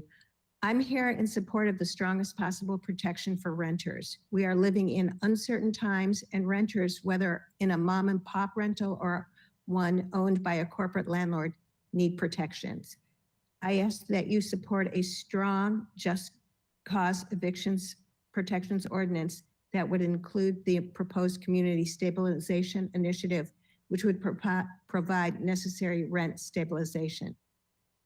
To help stop displacement, an ordinance must adequately provide assistance for no-fault evictions, and to support the community stabilization initiative, rent increases should be capped at no more than 2% per year, and there must be a pause on rent increases during times when consumer purchasing power is negative. I also encourage the formation of a committee to oversee the implementation of laws regarding enforcement of rules against excessive rent increase or unjust evictions. Our city council needs to stand with vulnerable renters to protect against mass displacement and to stand by renters and families by ensuring a fair and increase to housing security. Thank you again for all your work.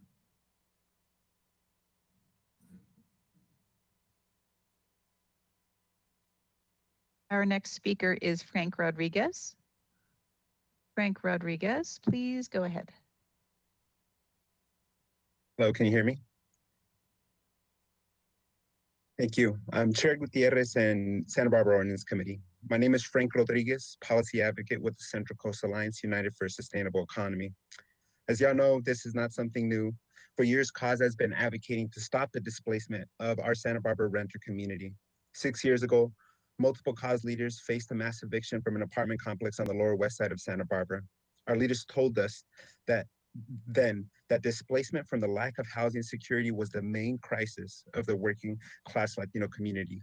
We are tired of seeing our families and friends uprooted from Santa Barbara by unfair evictions and rent increases. I am tired that the majority of my family, that numbered in the dozens here in Santa Barbara as I grew up, have continually been forced to leave throughout my lifetime. We are tired of the waves of gentrification that pushed out the Black community in the 70s and the 80s, and the one that is continually pushing out a lot of our people of color in Santa Barbara today. Last year, the state of California passed the Tenant Protections Act, AB 1482, in response to the growing crisis that has been intensified by COVID-19 pandemic. We now ask that the city of Santa Barbara to build off this precedent from state law, pass local measures to ensure we stabilize our communities. That is why we are grateful for Councilmembers Sneddon and Harmon for bringing forward the Community Stabilization Initiative, because we need a full conversation on tenant protections in front of City Council, and not the same fear tactics on why we can't have this public dialogue in front of our municipality's legislative body, especially in a city made up of 60% renters. We ask you to provide adequate relocation assistance for no-fault evictions that cover typical expenses from first and last month's rent, security deposits, and other potential moving costs. We want to follow the metrics of the tenant displacement ordinance from the city of Santa Barbara and suggest a relocation assistance of 4 times the median rent and 5 times the median rent for people with functional and access needs. We support the Community Stabilization Initiative and ask for a committee to oversee the implementation of these renter protection laws to ensure its enforcement, including both against unjust rent increases and evictions.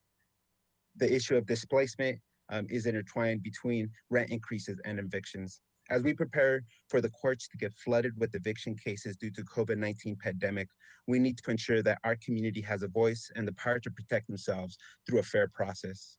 With so many in our communities already on the edge of a housing loss due to high costs of housing and the global pandemic, it is incumbent on the members of the Santa Barbara City Council to make every effort to preserve and increase housing security in our community. Thank you.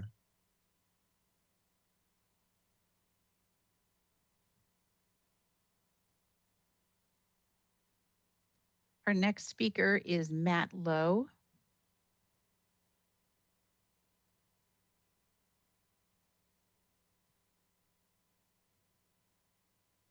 Matt Lowe, please go ahead.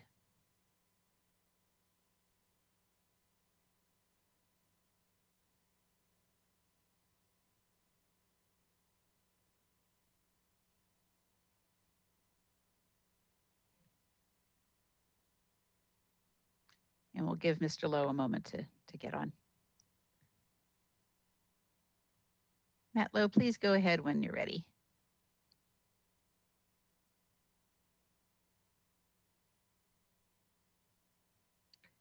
I'll call out the next speakers while Mr. Lowe is getting on. Those next speakers are Linda Honickman, Laura Bodie, Betty Jefferson, Emily Plummer, and Alan Gallegos.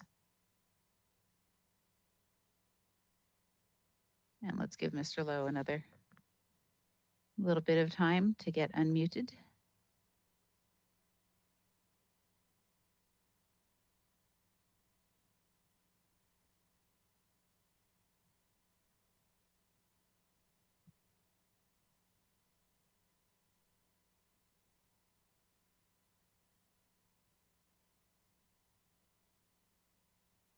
Oh, there you go, Mr. Lowe. Perfect. Go ahead. All right. Well, we'll address that issue later. Ordinance Committee, thank you for hearing this today. Just cause has been a topic for a long time coming. A lot of work has been done in the community, and so thank you for honoring the work and bringing this to the ordinance. I urge you to pass this as quickly and swiftly as possible due to the times we are in and the looming threat of evictions in our community for unjust reasons. I myself was fell into this this downfall of evictions and housing instability in our community during the time of COVID, and faced many discrimination by much discrimination by property managers and property owners in our community. I will detail that later, but in the form of displacement in our community, we need to be addressing tenants' rights and the stability that goes towards them. And so I urge you strongly to move swiftly and quickly in the ways of building a community stabilization force that has teeth and enforcement so that our tenants have protections and that they have ability to be served and supported as they are moving through our housing economy in Santa Barbara so that displacement does not take place. As far as the finances that are needed in a possible case of eviction, I fully support the maximum amount that is being supported today. As a person that was facing displacement and a person that is under that category of special needs, I fully agree that that amount of money is needed in a circumstance of moving an eviction. And I do not see it to be outside of the realm of what should be supported for our tenants in our community. In moving forward with the Community Stabilization Initiative, I believe we need to have an enforcement and a board or a committee that allows evictions to be preceded by the power of the community, and the community needs to decide whether these are just. It's not the city to decide this, and we need to build community empowerment around this. And we need to have housing be something that is empowering for the community, not something that is seen as a hassle or a limitation for the community to live, survive, and to celebrate the community of Santa Barbara.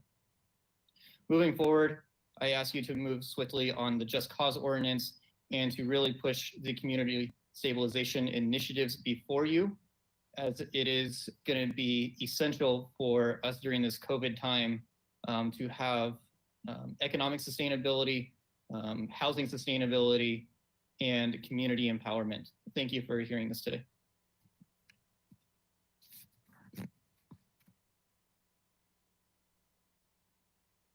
Next speaker is Linda Honickman. Linda Honickman, please go ahead. Thank you, Ordinance Committee members, for this opportunity. My name is Linda Honigman, a homeowner and previous landlord, so I understand the difficulties that can bring. I would like to emphasize that the proposed ordinance would not apply to the so-called mom and pop landlords. It would instead apply to rental housing businesses. I strongly support the proposed community stabilization initiative, in part because I've seen the difficulties firsthand that our housing crisis has created for our large population of renters. In 2017, I had 3 friends who were forced to move for different reasons and no fault of their own. Finding replacement properties was very difficult. In 2 of the cases, storage units had to be obtained because replacement properties were considerably smaller. And in both cases, those are still a financial burden 3 years later. After the first year, the cost of storage escalates. And in one case, there are threats of auctioning the contents and extra lien fees being placed if payments are late, even during COVID. I am in favor of setting up a community stabilization committee that could help with the enforcement of this ordinance that would have meaningful representation from local renters. I observed many of the tenant landlord task force meetings, and it was very one-sided, with 3 powerful industry representatives on one side, including the director of the Santa Barbara Property Owners Association, someone from the California Apartment Association, the nation's largest statewide organization representing the rental housing industry, and the president of our local Realtors Association. Then on the other side was Frank Rodriguez from CAUSE. A staff person from the city's housing authority tried to help with that imbalance, but a better approach might be to accommodate the schedule of interested renters who might not be available during the day. But I want to repeat that this is not applying to local mom and pop landlords. It is for rental housing businesses. Thank you.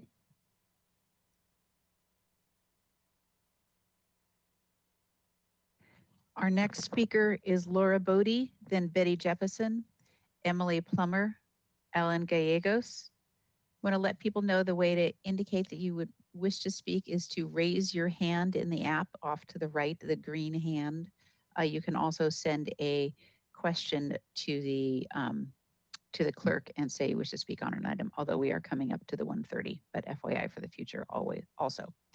Laura Bodie, please go ahead.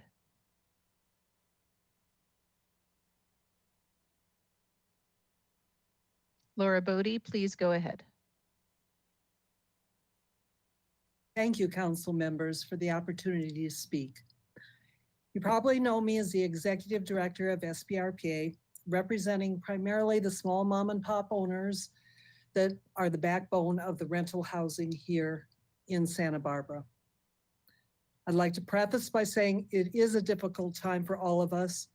And I had been hoping that instead of turning our frustration on each other, that we could continue to try and work together. Most recently, as of this weekend, we've started to have our doubts. I hope you recognize that the mom and pop owners' primary income is from the jobs they hold. So some of them, just like their renters, have been furloughed, terminated, or had their hours cut. So they're on the same income pressure as many of their renters. However, there's one significant difference. Unlike their renters, who are protected by the eviction moratorium from losing their homes, owners don't have a moratorium on mortgage payments, property taxes, and maintenance costs. Owners must continue to pay not only their own mortgage, but they also have to pay the mortgage for their renters, even if the renters cannot pay. So according to a recent study by the National Association of Hispanic Real Estate Professionals and UC Berkeley's Turner Center for Housing Innovation, they said small mom and pops are disproportionately experiencing tenants who cannot pay. 1 in 4 of these owners has already had to borrow funds just to cover the cost of keeping their tenants' home open for them. So they're not only having to take care of their own families, but they're having to pay the cost for the tenants.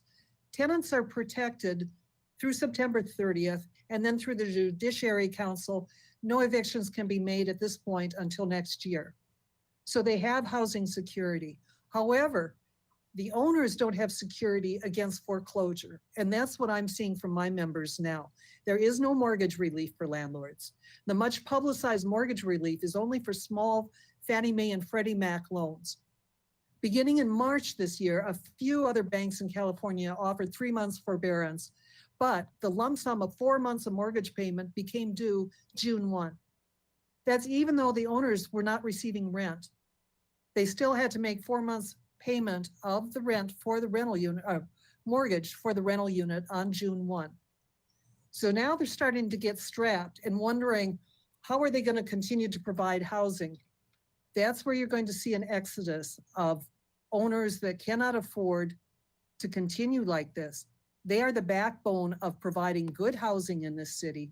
So I encourage you not to have more legislation, which is going to encourage our small mom and pops to sell and move. Thank you.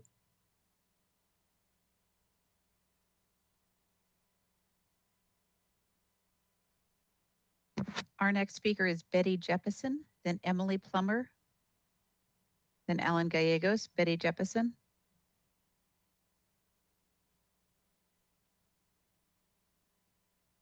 Betty Jeppesen, please go ahead. Good afternoon. I'd like to address the issue of whether 1482 is per unit or per tenant. It's now codified in Civil Code section 1946.2, specifically section D1A. It says to assist the tenant to relocate by providing a direct payment to the tenant as described in paragraph 3, or waive in writing the payment of rent for the final month of the tenancy prior to the rent becoming due. If it is waiving the last month's rent, it is per unit, not per tenant. It also says in 3A, the amount of relocation assistance or rent waiver shall be equal to 1 month of the tenant's rent that was in effect when the owner issued the notice to terminate the tenancy. So it is per unit. That said, I also think that AB 1482, now codified in the Civil Code, needs to have a chance to work before we take further draconian action. I argue that this does affect mom and pop landlords, that if they have a duplex, for example, it is covered. I have had several clients who have come to me in great distress because they've saved their entire lives to buy one rental unit, which they thought might supplement their Social Security payments in their old age. Now they fear that they will lose their rental units because they cannot afford to keep up with the continuous add-on payments. If they lose their rental units, they will have no supplement to their Social Security. In cases, my client's one rental property is paying for the care of one of that couple in a nursing home. One woman's husband is a nursing home for memory loss patients. She's terrified that she will not be able to afford him there and wonders what will happen to him. Landlords are not rich. Please consider what you are doing to these elderly people when you hand out their hard-earned money and livelihood to tenants. There are also several landlords who have not received rent since March. This is not an easy task to try to get a court to have an unlawful detainer go through. The emergency rule 1 has to be satisfied. I'm trying to run through my notes for the time. This is why I'm breaking up. I just had one application to the court rejected where the tenant is a convicted felon who will serve time for kidnapping and corporal injury, has neighbors in fear, and is suspected there are firearms on the residence. So what does it take? Landlords are people too. They are not money vending machines with no hearts or feelings. They have families and dependents. They have aging parents or are themselves aging. Please consider what you are doing to these people. Thank you.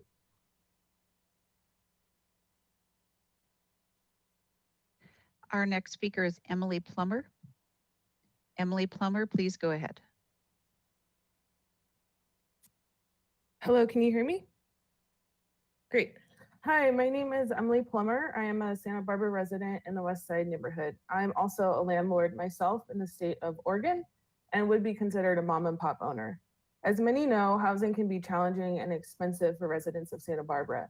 Even with a stable income myself, I have found finding safe and stable housing in Santa Barbara challenging. I love this city and I want to continue to live here and be an active member of it. And I want our community to be diverse and welcoming to people of all communities. But many find the challenges of securing housing here too steep and are eventually pushed out. For those of us who are not fortunate enough to purchase homes here in the 80s before the median home price was over $1 million, renting is the only choice for many residents here.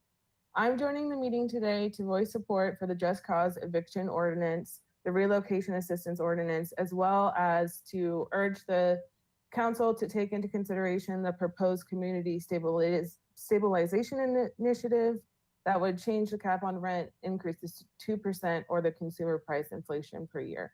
As a landlord myself, I believe more needs to be done in Santa Barbara to even out the power imbalance that currently exists between those looking for housing and those offering housing in the city. I also believe that these measures should apply to all types of landlords, mom and pop, corporate, or otherwise, as the burdens of moving on tenants do not change depending on what type of landlord they have. I would also like to note that deciding to become a landlord is an investment choice and a risk that you decide to take on. Just like any other investment, there are risks involved, and that is something that you take on as an owner. Tenants don't have a choice because everybody needs housing. I believe these proposed initiatives are fair and could and should be expanded in the future. Especially now during the COVID-19 pandemic, it's important to provide stability for individuals and families trying to make a living and afford stable housing in our city. I strongly urge the committee to pass the Just Cause Ordinance, as well as to take into consideration the proposed community stabilization initiative and to continue to develop policy that fairly protects the renters in our community. Thank you for your time and for your work on these initiatives.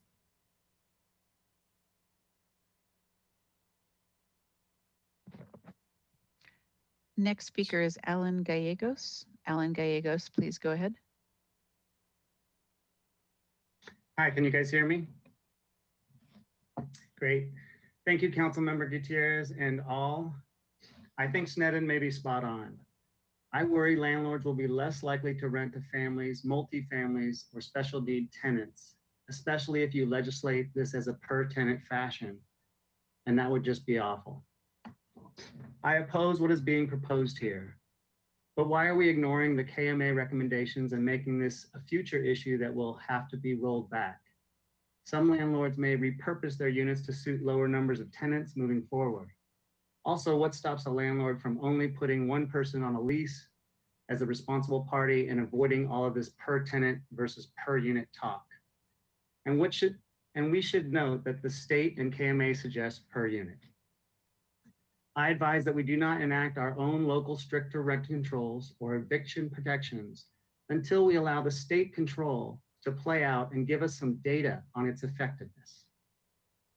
Let's talk about the elephant in the room. It is Santa Barbara's failings over decades to build enough rental stock for our community, and the resistance by local politicians and past politicians and our building department leaders. That is why we are in this predicament. It is not because of owners of rental units running these units as a business for our community.